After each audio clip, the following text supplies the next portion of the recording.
मुंबईतील अर्थसंकल्पीय अधिवेशनाच्या दुसऱ्या दिवशी विधान भवन परिसरात राजकीय वातावरण तापले। मंत्री नरहरी झिरवळ यांच्या कार्यालयावर एबीसी कार्यवाहीनंतर विरोधकांनी आक्रमक भूमिका घेतली। उपमुख्यमंत्री सुनेत्रा पवार येताच जोरदार घोषणाबाजी झाली। नेमकं प्रकरण काय, पाहूया ही विस्तारित बातमी।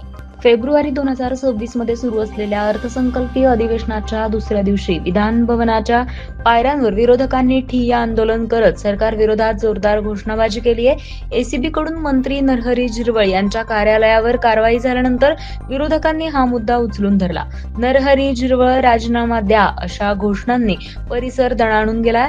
तसेच फाईल हलते पैशाने, मंत्रालय चालते हप्त्याने अशा आशयाचे बॅनर झळकावत भ्रष्टाचाराच्या मुद्द्यावरून सरकारला घेरण्याचा प्रयत्न करण्यात आलाय।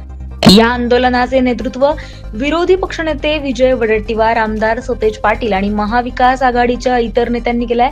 दरम्यान उपमुख्यमंत्री सुनेत्रा पवार या पहिल्यांदाच उपमुख्यमंत्री म्हणून अधिवेशनाला उपस्थित राहत होत्या। त्या विधान भवनात प्रवेश करत असतानाच त्यांच्या समोर ही घोषणाबाजी सुरू होती। यामुळे अधिवेशनाच्या सुरुवातीलाच विधान भवन परिसरात राजकीय वातावरण तापलेले पाहायला मिळाले।